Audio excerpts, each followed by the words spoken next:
이 베냐민도 정말 사랑하는구나.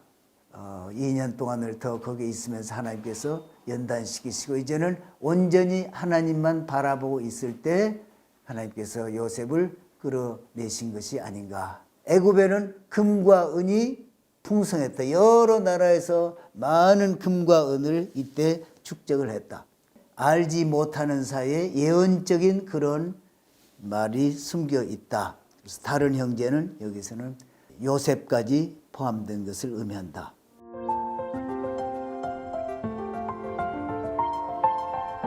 히브리어는 명칭이 미케트. 그 말은 끝에 2년이 지난 끝에, 그러니까 만 2년 내에 이 말이에요. 그런데 만 2년이라는 말은 요셉이 감옥에서 술 맡은 관원장하고 떡 맡은 관원장하고 그때 꿈을 꾸고 그 사람들이 나간 뒤에 2년이 지난 거예요. 바로가 매일 아침 그 나일강을 한 번씩 이렇게 거닐었다고 그래요.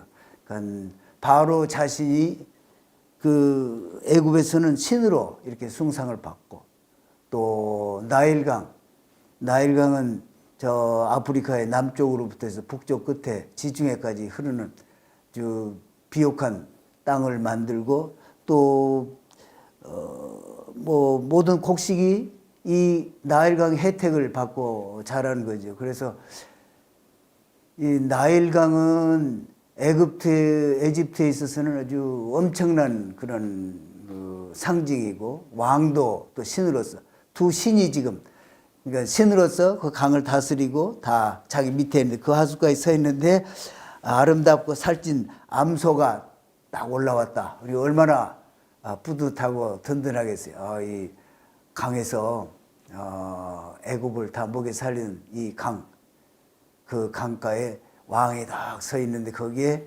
살찐 암소가 7마리가 이렇게 올라왔다.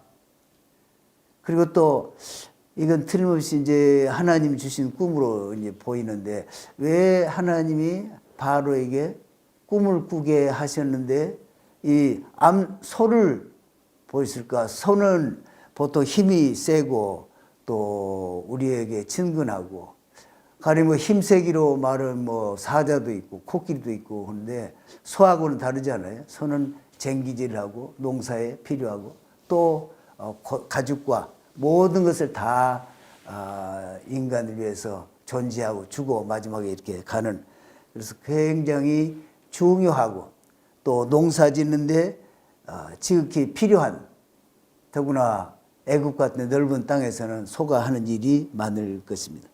그래서 그러한 또 암소가 올라왔으니까 암소는 더구나 계속해서 새끼를 낳고 소를 많이 퍼뜨릴 그런 상징이니까 굉장히 기분 좋고 또 부의 상징이고 든든하게 그래서 이 꿈을 해석을 하기 위해서 요셉을 불러왔을 때 요셉에게 얘기할 때는 19절에 16절에는 7 암소 아름다운 7 암소가 그 나일강에서 올라왔는데 그런데 19절에는 그 뒤에 또 약하고 심히 흉악하고 파리한 7 암소가 올라오니 그 나일강 말은 싹 빼고 해요. 그 애굽 사람들이 신처럼 숭상하는 거기에 이런 흉악한 그런 모습 차마 이 히브리 소년 그 종으로 노예로 있는 감옥에서 방금 나온 그 사람에게 하수 그 강에서 올라왔단 말을 참아 못해서 그 말을 뺀 것이다. 랍비들은 그렇게 해서 그러죠. 요셉을 급히 불렀다. 하나님이 요셉을 총리로 시키기 위해서 그동안에 30년 동안 고생도 하고 뭐 죽을 고비도 하고 이렇게 했는데 부르실 때는 급히 부르는 것을 볼 수 있어요. 참 놀랍죠. 그러니까 좀 누가 됐든지 어떤 문제가 있을 때 그 문제를 해석하고 해결하고 추진할 수 있는 그런 사람이 항상 필요하구나. 준비가 돼 있어야 되는구나. 언제 우리가 어떻게 쓰임받을지 모르는 거예요. 하나님은 각 사람에게 주시는 그런 그 꿈도 있고 뜻도 있고 또 명령도 있고 하는데 그것이 언제 이루어질지 모르니까 항상 준비를 하고 있어야 되는 거예요. 요셉은 그렇게 뭐 꿈이 됐든 그 안에서 하는 모든 일들에 하나님께서 주신 기회를 최선을 다하고 있었고 하나님 인도하심을 받기 때문에 꿈은 누가 꿨다 그러면 이건 그 꿈을 봐서 이건 하나님이 주신 꿈인가 아닌가 알고 이렇게 얘기도 할 수 있는데 그래서 왕 앞에 딱 불러나온 거예요. 왕에게 대고 흉년이 7년이 계속되는데 기근이 심해가지고 이 나라가 망합니다. 딱 이렇게 그러니까 그 전에 풍년 얘기는 그냥 거저 들었는데 이 망한다고 그러니까 깜짝 놀라는 거예요. 그리고 32절에 꿈을 겹쳐서 꾸는데 이것은 하나님이 이것을 하시려고 작정하신 것이고 바로 또 즉시 일어날 일입니다. 그런 아이디어까지 딱 들으니까 이 흉년에 망한다고 그러는데 이렇게 하면 된다 하니까 바로의 마음에 딱 드는 거예요. 그래서 바로가 거기에 이제 궁중 귀족들 관리들에게 얘기를 이제 다 들어보고 서로 공감이 갔겠죠. 그리고 이만한 사람이 없다. 이 사람을 아주 세워가지고 앞으로 14년을 다스리게 하는 것이 어떻게 하느냐. 그랬더니 그 관리들도 다 오케이 해가지고 설득을 안 시키면은 또 반발을 하지 않아. 뒤에 가서 딴소리하고. 그래서 이제 총리가 딱 됐습니다.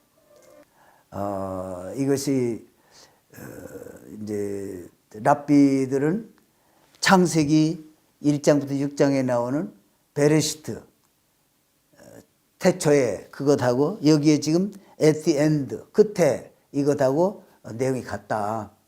왜냐하면은 요셉은 총리로서 전체를 다스리지만은 그러나 총리는 지금 요셉은 하나님의 종이다. 그러니까 하나님의 종이 왕도 다스리고 풍년도 다스리고 흉년도 다스리고 이 전체를 다 다스린다. 다시 말해서 흉년이고 풍년이고 이거 다 창조주 하나님이 허락하시고 하시는 건데 그것을 하나님의 종으로 가서 도와서 이렇게 하시는 거니까 이 모든 것은 다 창조주 하나님께서 하시는 것이다 하는 것을 여기에서 설명하고 있다.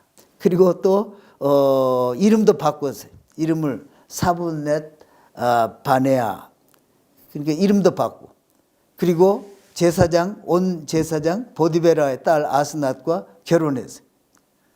그래서 완전히 다 바뀐 거예요. 그러니까 왜 이름 바꿨을까?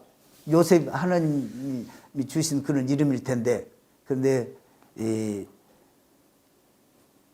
애굽으로 봐도 저 총리는 히브리 사람 이름을 쓰고 있으면 저 히브리 소년을 저런 사람 쓰나 이렇게 할 테니까 그것도 감추고 또 요셉도 자기가 지금 꿈을 2개를 꿨는데 그 꿈이 이루어질 때까지는 자기의 그 정체가 드러나지 않아야 할 테니까 그렇게 해서 못 알아보는 그런 것이 지금 완전히 탈바꿈하는 그런 장면이 나옵니다.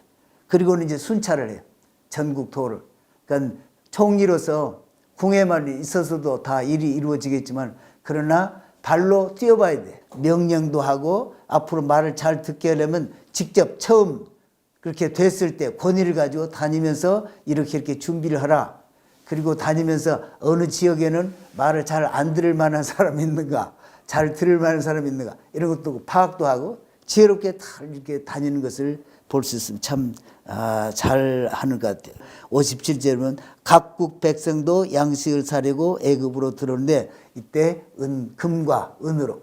그래서 애굽에는 금과 은이 풍성했다. 여러 나라에서 많은 금과 은을 이때 축적을 했다. 그래서 하나님이 아브라함에게 4대 만에 너희가 나올 텐데 그때 금과 은을 많이 가지고 나오게 된다. 그래서 이때 랍비들 해석은 이때 애굽에서 금과 은을 많이 축적을 했다.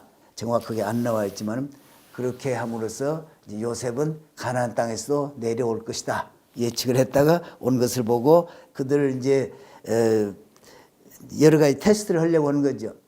요셉이 테스트를 하려고 하는 것은 10 형제가 시몬을 결박하고 이렇게 감옥에 넣은 것을 보면은 그때 잡아 죽이자 했던 사람이 시몬이 아닌가 이렇게 한 거예요. 그리고서 내게로 데려오라 34절 그리하면 너희가 정탐이 아니요 독실한 자임을 내가 알고 너희 형제를 너희에게 돌리리니 너희가 이 나라에서 무역하리라 하더이다 이러면서 부드럽게 야곱에게는 얘기를 해요. 그런데 실제로는 엄히 안 되려면 절대 이제 다시 못 본다 이렇게 했는데 그런 얘기는 안 하고 가만 얘기를 해서 처음에 충격 안 받게. 그래서 유다는 아주 야곱 아버지에게 아주 지혜롭게 잘 얘기를 해요. 그러나 일단 내려가서 가는데 내가 담보로 내 몸을 담보로 해서 아이를 데려가겠습니다. 그렇게 하니까 이제 야곱이 허락해서 이제 데려가게 합니다. 그러면서 13절에 내 아우도 데리고 떠나 다시 그 사람에게로 가라.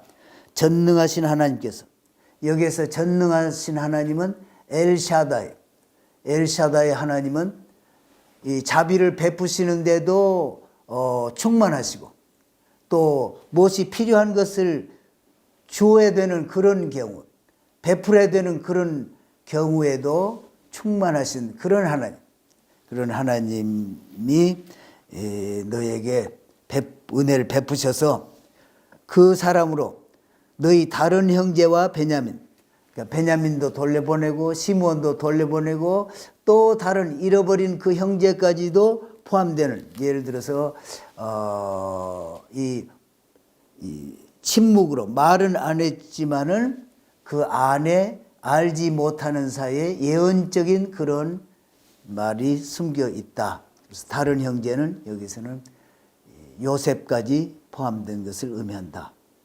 그렇게 해서 이제 예물까지 선물까지 챙겨서 보내십니다. 요셉은 하나님이 주신 꿈이니까 그 꿈을 자기는 선지자와 같은 자로서 하나님이 주신 그 예언을 얘기를 했어야 되는 거예요. 그래서 두 꿈을 다 얘기를 했고 유다가 보니까 바로가 베냐민 은잔을 도적질 해가지고 발견된 죄인을 자기 종으로 삼는다? 아니 이거 감옥에다 가둬야 되는 거지 무슨 종으로 삼냐. 이거 뭔가 이거 꿈인 것이다 하는 것을 직감적으로 느꼈을 것이다. 그래서 만약에 종으로 이 어린 아이를 삼을 것 같으면 나는 그보다 더 힘도 있고 지혜도 있고 그동안에 많은 일을 해봤기 때문에 나를 종으로 삼고 이 아이는 보내주십시오. 이 아이가 없어지면은 아버지는 죽습니다. 그러면서 간곡히 그래서 간청을 하는 간곡하게 또 진실되게 또 웅변적으로 그리고 마음을 써서 선포하는 참 12지파 중에 나중에 왕이 나올 그 후손을 배출할 그런 그 유다의 웅변적인 그 웅변으로 결국 요셉도 참지 못하고 이 베냐민도 정말 사랑하는구나. 그리고 이번 토라 포션에서 제목이 At the end 마지막에 미켓 이렇게 나오는데 요셉이 감옥에 갇혀가지고 술 관원장이 꿈을 꾸어서 나온 후 2년 후에 그러니까 그때까지도 물론 하나님 앞에서 늘 동행하면서 어려운 것을 도와주시고 형통케 하셔서 그렇게 했지만은 사람을 의지하는 마음이 있어가지고 술 관원장에게 너가 나가면 바로 왕에게 얘기를 해서 그 꿈을 해석해 준 그 사람이 이 히브리 소년 요셉이라는 것을 기억하고 나를 좀 여기서 끌어내 주시오.